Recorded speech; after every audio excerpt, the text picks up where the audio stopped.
ورحمة الله. إن الحمد لله نحمده ونستعينه ونستغفره ونعوذ بالله من شرور أنفسنا ومن سيئات أعمالنا.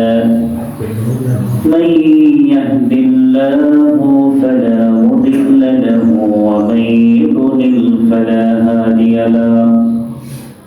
ونشهد أن لا إله إلا الله وحده لا شريك له. ونشهد أن سيدنا وحبيبنا ومولانا محمدا عبده ورسوله الذي أرسله بالحق بشيرا ونذيرا وداعيا إلى الله بإذنه وسراجا منيرا. فقد قال الله تعالى في كلامه المجيد والفرقانه الحميد: أعوذ بالله من الشيطان الرجيم. بسم الله الرحمن الرحيم. وعباد الرحمن الذين يمشون على الأرض هونا وإذا خاطبهم الجاهلون قالوا سلاما. والذين يبيتون لربهم سجدا وقياما. وقال النبي عليه الصلاة والسلام: إن الله لا يطلع في ليلة من نصف شعبان فيغفر لجميع خلقه إلا لمشرك أو مشاحن، أو كما قال النبي عليه الصلاة والسلام: رب اشرح لي صدري ويسر لي أمري واحلل عقدة من لساني يفقهوا قولي. আলহামদুলিল্লাহ, পবিত্র শাবান মাসের দ্বিতীয় জুমায় আল্লাহ তাআলা আমাদেরকে মসজিদে আগে কবুল করেছেন। জুমার নামাজের আদায়ের উদ্দেশ্যে আমাদেরকে আগে মসজিদে বসে যাওয়ার তৌফিক দান করেছেন, সুস্থতার নিয়ামত আল্লাহ তাআলা দান করেছেন। এজন্য শুকর আদায় করি, সবাই পড়ি আলহামদুলিল্লাহ। সাথে সাথে দরুদ এবং সালাম বর্ষিত হোক সাইয়্যিদুল মুরসালিন আশরাফুল আম্বিয়া রাহমাতুল লিল আলামিন খাতামুন নবিয়্যিন হযরত মুহাম্মদ রাসূলুল্লাহ সাল্লাল্লাহু আলাইহি ওয়াসাল্লামের উপর। আল্লাহ তাআলা আমাদের সকলের জন্য জুমার এই খুতবাকে হিদায়াতের ওসিলা হিসেবে কবুল করুন, আমিন। আল্লাহ আমাদের রজব শাবানে বারাকাত দান করুন, রমাদান পর্যন্ত আমাদের সকলের হায়াতকে আল্লাহ বাড়িয়ে দিন, আমিন। রমাদান আমাদের দরজার কড়া নাড়ছে, খুবই নিকটবর্তী চলে এসেছে। আজকে মধ্য শাবানের রাত, আর 15 দিন পরেই রমাদানের চাঁদ উদয় হবে এবং অগণিত ফজিলতের মাস আমাদের মাঝে আগমন করবে, যেই মাসে প্রত্যেকটা নেকি 70 থেকে 700 গুণ বৃদ্ধি করা হবে। সুবহানাল্লাহ। দান সাদাকা গুলো 70 থেকে 700 এবং অগণিত নিয়ত অনুযায়ী অগণিত বৃদ্ধি করে দেওয়া হবে। সুবহানাল্লাহ। যেই মাসে একটি নফল ইবাদতকে ফরজের সমতুল্য মর্যাদা দেওয়া হয়েছে। সুবহানাল্লাহ। কত মর্যাদা এই মাস, যে আপনি নফল ইবাদত করবেন কিন্তু আপনি ফরজের সমতুল্য পাবেন, যেটা আর কোনো সময় সম্ভব না। আর যেই ফজিলত কোনো জাতি পায়নি, শুধুমাত্র এই জাতি পেয়েছে। শ্রেষ্ঠ উম্মত মুহাম্মদ সাল্লাল্লাহু আলাইহি সাল্লামের উম্মতরাই এই ফজিলত পেয়েছে। এই ফজিলত অন্য কোনো জাতি পায় নাই। এই জন্য এই মাসটাকে আমাদের কাজে লাগাতে হবে। আগে আগে আমাদেরকে প্রস্তুতি নিতে হবে। যে কোনো কাজেই পূর্ব প্রস্তুতি এটা সেই কাজকে বেশি সফল করে দেয়, সেই কাজটা আরো সুন্দর করে দেয়। এই জন্য আমাদের পূর্ব প্রস্তুতি গ্রহণ করতে হবে। রমাদান একটা মাস আল্লাহ আমাদেরকে উপহার দিয়েছেন, যে একজন কোন বান্দা যদি এই একটা মাসকে কাজে লাগাতে পারে, সে এই পৃথিবীতে হাজার মাস বেঁচে থাকলে আল্লাহকে যতটা না খুশি করতে পারে, একটা মাস যদি সে কাজে লাগাতে পারে, তাহলে সেই হাজার মাস বেঁচে থাকার চাইতেও বড় একটা কল্যাণ সে হাসিল করতে পারে। এজন্য আমরা আমাদের হায়াতে এই মাস আল্লাহ আমাদেরকে দিতে যাচ্ছেন।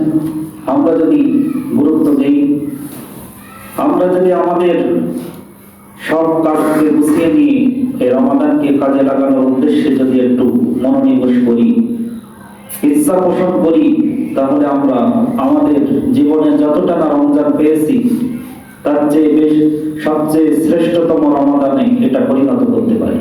সুবহানাল্লাহ।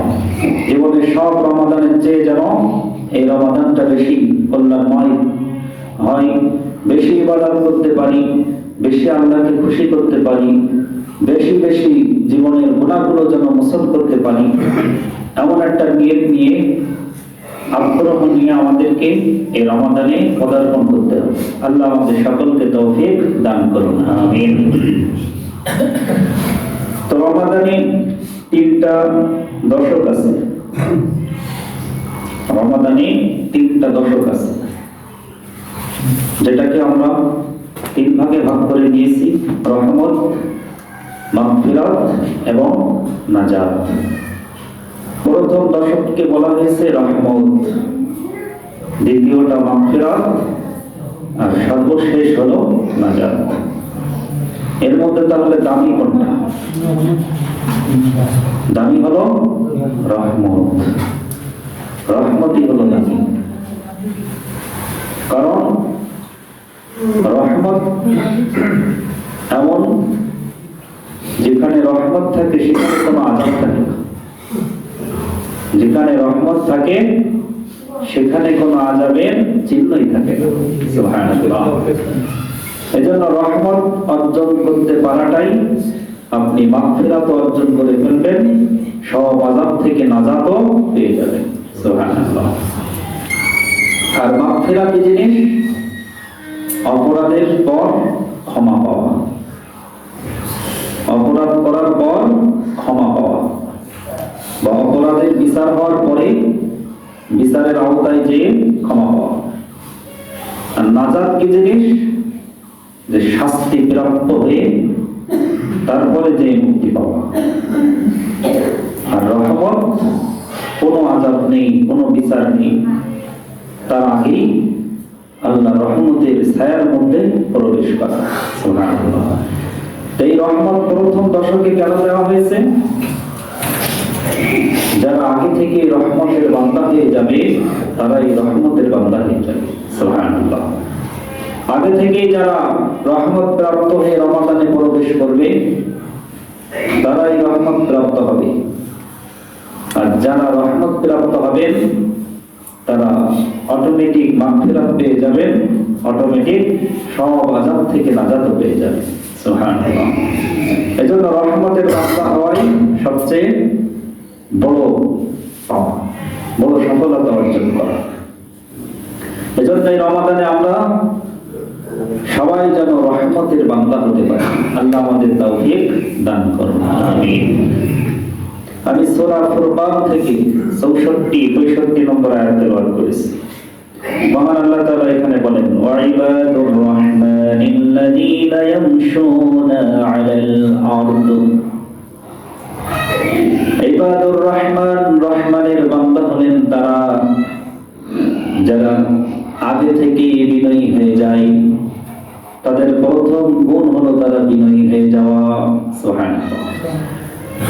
الذين يمشون على الأرض هونا وإذا خاطبهم الجاهلون قالوا سلاما রহমতের বান্দা হলেন তারা যারা সর্বপ্রথম গুণ তাদের, তারা যখন জমিনের পদার্পণ করে, জমিনে চলাফেরা করে, তখন তারা ভীতু সন্তুষ্ট হয়ে যায়, নম্রতা ছড়ায়। তাদের অঙ্গ ভঙ্গি দিয়ে কোনো অহংকার ছড়ায় না, তাদের অঙ্গ ভঙ্গি দ্বারা নমনীয়তা ছড়ায়, নরম হয়ে যায়, কারণ এরা রহমত পেয়েছে। রহমতের ছোঁয়া তাদের চোখে মুখে ছড়ানো ছেটানো থাকে, তাদের চাহনির মধ্যে বোঝা যায় যে এই নমনীয়তা। তাদের হাঁটার মধ্যে, পায়ের জমিনে পা ফেলানোর মধ্যে নমনীয়তা পাওয়া যায়, তাদের হাতের ইশারার মধ্যেও নমনীয়তা পাওয়া যায়। অহংকারের কোনো ছিটাফোঁটাও তাদের মধ্যে থাকবে না। এটা হলো রহমত প্রাপ্ত বান্দাদের 1 নম্বর কোয়ালিটি। 1 নম্বর কোয়ালিটি আপনাকে অর্জন করতে হবে, নরম হয়ে যাও। আপনি নরম, সব জায়গায় আপনি নরম থাকবেন, সব পরিস্থিতিতে আপনি ঠান্ডা শিষ্ট থাকবেন। এটা হবে রহমতের বান্দাদের প্রথম গুণ। এই গুণ যে অর্জন করতে পারবে, যে রহমতের দর্শক আমাদের মাঝে আগে আগমন করবে, এই রহমতের দর্শক আগমন করার আগেই যারা এমন নরম হয়ে যেতে পারবে, তারাই হবে ইবাদুর রহমান, রহমানের বান্দা হয়ে যাবে। আর রহমতের দর্শকে তারা প্রবেশ করবে। আর রহমতের দর্শকে এমন রহমতের বান্দা হয়ে যারা প্রবেশ করবে, তাদের অটোমেটিক মাগফিরাত করে দেওয়া হবে এবং অটোমেটিক সব আযাব থেকে নাজাত দেওয়া হবে। সুবহানাল্লাহ। এজন্য এই রমাদানের আগে আমাদেরকে 1 নম্বর যে গুণ অর্জন করতে হবে সেটা হলো নরম, ধৈর্যশীল হয়ে যাওয়া, সবরের উচ্চ সীমায় পৌঁছে যাওয়া, মুসাউবির। সূরা আলে ইমরানের 6 নম্বর আয়াতে আল্লাহ তাআলা বলেছেন যে সবর, আমানুসবিরু ওয়াসাবিরু, ইয়া আইয়ুহাল্লাযীনা আমানুসবিরু ওয়াসাবিরু ওয়ারাবিতু ওয়াত্তাকুল্লাহ। হে আমার মুমিন বান্দারা, যারা আখিরাতে বিশ্বাস করেছো, গায়েবে বিশ্বাস করেছো, অদৃশ্য জগতের উপরে বিশ্বাস করেছো, যারা আমি আল্লাহকে দেখো নাই কিন্তু আমাকে না দেখেই বিশ্বাস স্থাপন করেছো, এমন বিশ্বাসী বান্দাদেরকে বলছি তোমরা ধৈর্য ধারণ করো, শুধু ধৈর্য ধারণ করেই ক্ষান্ত না, ওয়াসাবিরু, ধৈর্যের উচ্চ সীমায় পৌঁছে যাও, মুসাবির করো। শুধু ধৈর্য ধারণই করো না, বরং মুসাবির, ধৈর্যের উপর অটল থাকো। যে সকালে ধৈর্য ধারণ করলাম তো বিকালে অধৈর্য হয়ে গেলাম না, বিকালে ধৈর্য ধারণ করলাম তা রাতে আবার অধৈর্য হয়ে গেলাম না। মুসাবির, ধৈর্যের যেটা শুরু করেছো ধৈর্য ধারণ করা, সেটা উচ্চ শিখরে পর্যন্ত পৌঁছায় যাও। যে ধৈর্যের তুমি ধারণ করে আছো, সেই ধৈর্যের উপরে তুমি মৃত্যু পর্যন্ত অটল থাকার শপথ নাও। মুসাবির হয়ে যাও, সবরকারী হয়ে যাও। যে সবর তোমাকে কোনোভাবেই ধৈর্য হারা করবে না, সব পরিস্থিতিতেই তুমি ধৈর্য ধারণ করে চলতে পারবে, এমন মুসাবির জীবন তুমি অবলম্বন করো। তাহলে এটাই হবে রহমতের বান্দা হওয়ার প্রথম বৈশিষ্ট্য, আমার প্রথম সিঁড়ি। যে আমি রহমতের বান্দা হতে চাই, এর জন্য আমাকে কয়েকটা সিঁড়ি পদার্পণ করতে হবে। এখানে 13-14টা মতো বৈশিষ্ট্য বর্ণনা করা আছে। তাই প্রথম সিঁড়িটাই হলো কি? হাউনাউ, নম্র হওয়া। খাতাবাহুমুল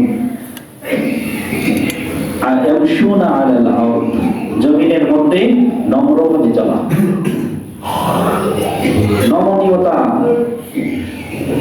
নিজের মধ্যে ধারণ করে নেওয়া, এই গুণ অর্জন করতে হবে। সবল ধৈর্য মানুষদেরকে অনেক দূর নিয়ে যাবে। আপনি এক জায়গায় ধৈর্য ধারণ করবেন তো অন্য জায়গায় আপনি অনেক ফলাফল অর্জন করবেন। এক আল্লাহর ওলির ঘটনা বর্ণনা করা হয়েছে তাফসীরের কিতাবে, যে আল্লাহর ওলি সে বাড়িতে ধৈর্য ধারণ করতেন। তার স্ত্রী খুবই কঠোর মেজাজি। এক মুরিদ হওয়ার জন্য গিয়েছেন একজন ব্যক্তি, দূর দূরান্ত থেকে শুনেছেন অমুক জায়গায় অনেক বড় পীর, নাম করা আল্লাহর ওলি।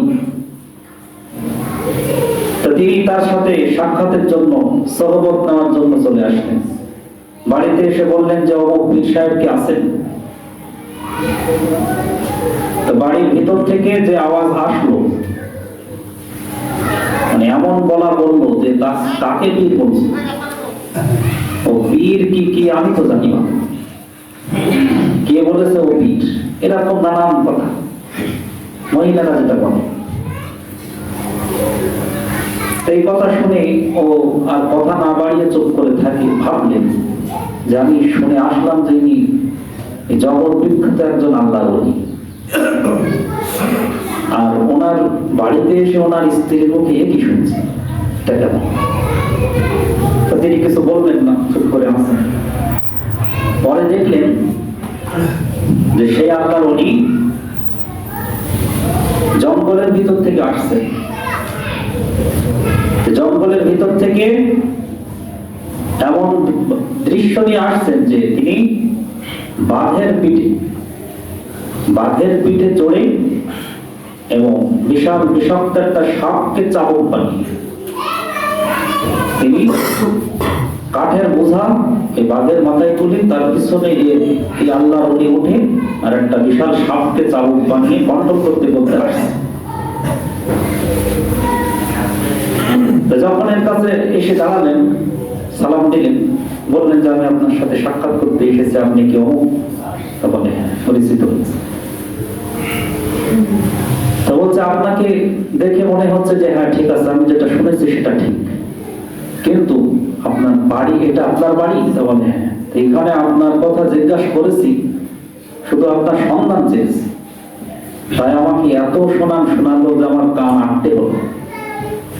এটার কারণ কি?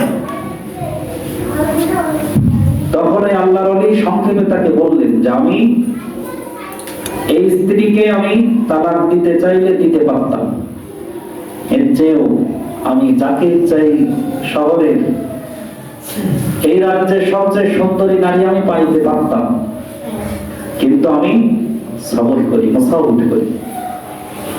আর আমি এই ঘরে এই স্ত্রীকে আমি যদি একে তালাক দিই আর ঘরে যাবে, আর বান্দা তো কষ্ট পাবে তার দ্বারা, তার আচরণই খারাপ।